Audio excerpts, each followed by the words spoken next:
Have you ever noticed how quickly a seemingly local incident can suddenly blow up and reveal these really deep national issues, Hmm. especially when young people get involved? You sent us some fascinating sources about the recent Gen Z protests in Nepal.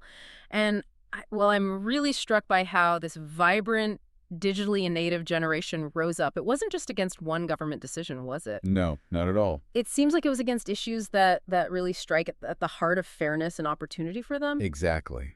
So, our mission today is to take a deep dive into those sources.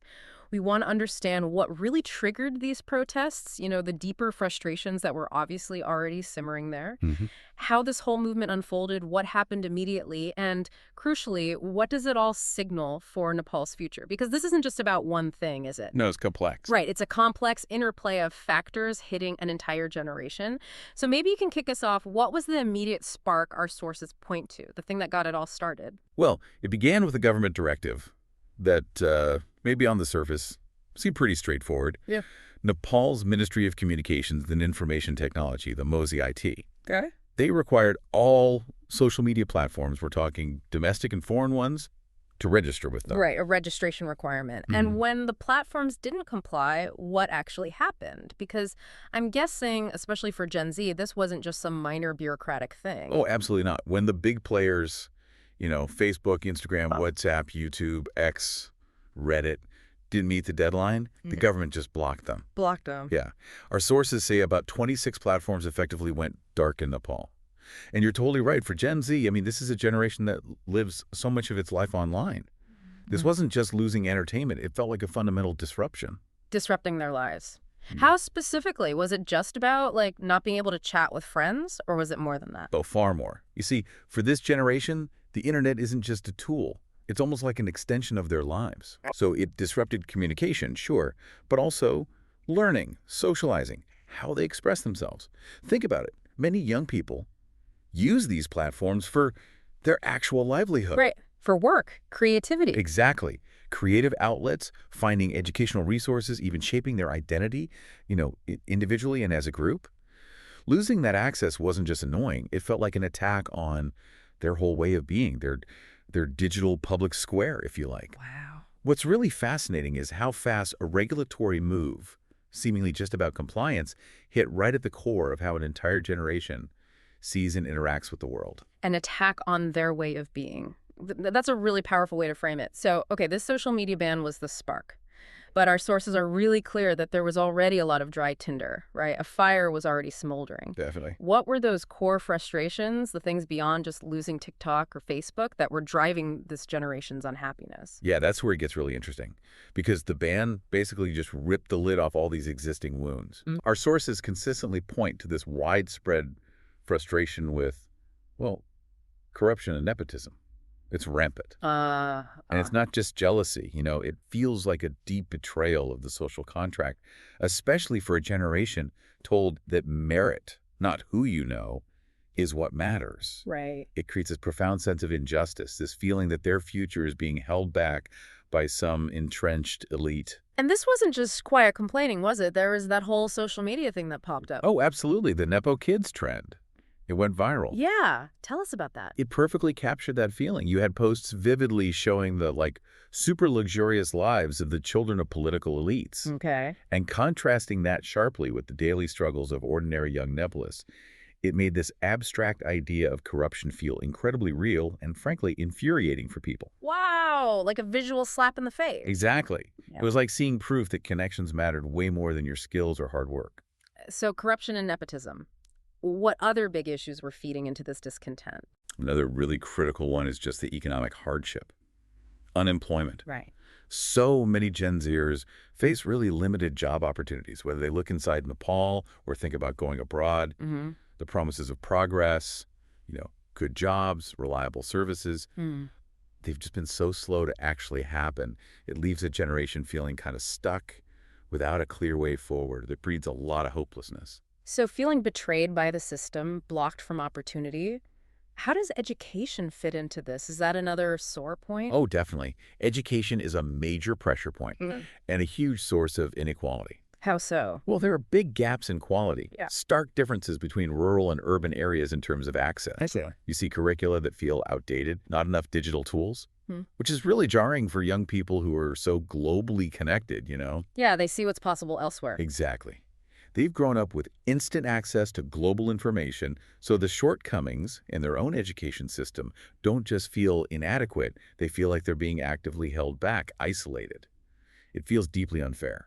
And then it all comes back full circle to digital freedom. It's not just a nice to have for them. Precisely. For Gen Z, so much happens online. Their social lives, their creative work, even their political engagement. Right. So when you slap restrictions on social media, it's not just seen as a technical issue. It feels like a direct attack on free speech itself. That digital space is critical for them. It's where they connect, where they organize, where they debate.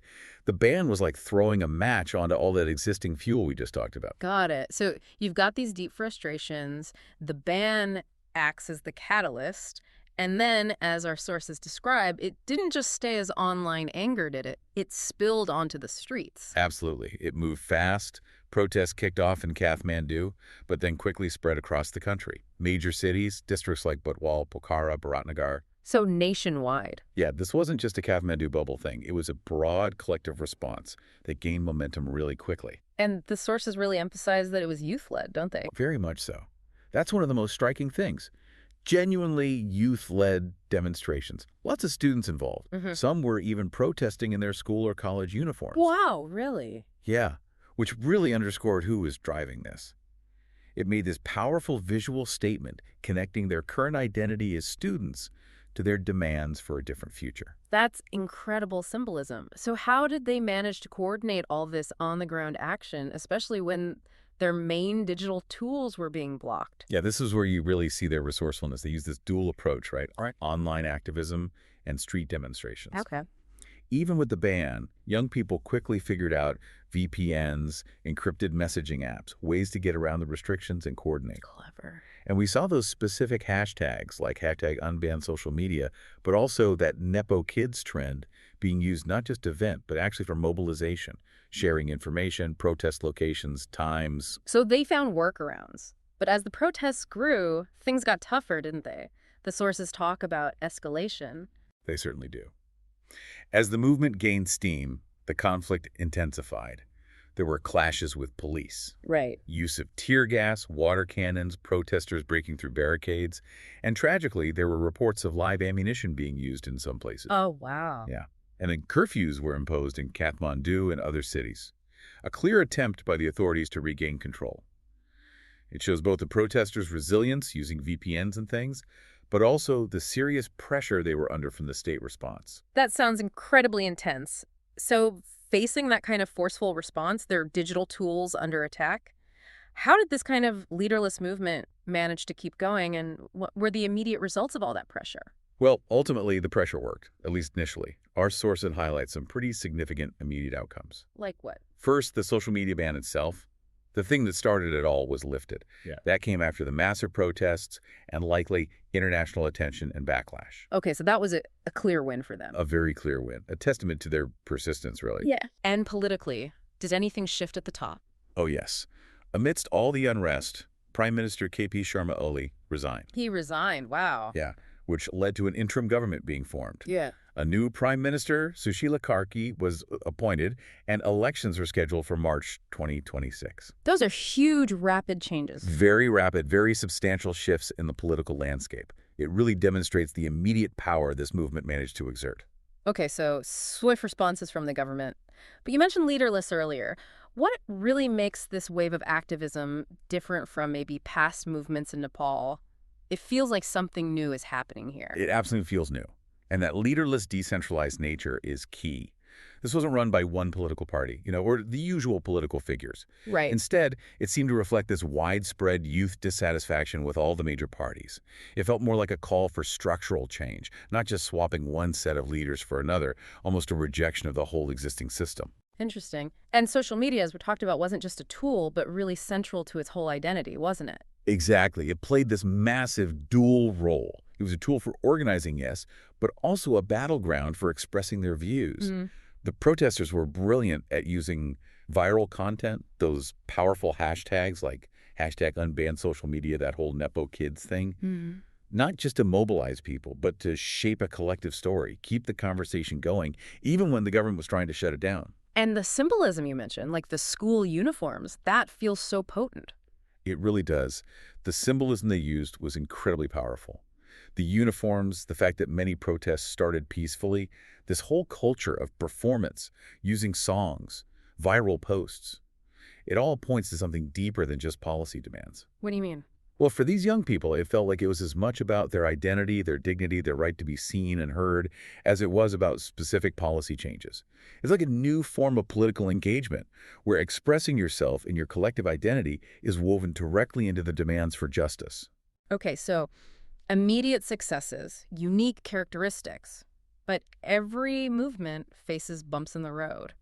What about the challenges, the risks? Our sources mention a human cost. Yeah, we absolutely can't ignore that.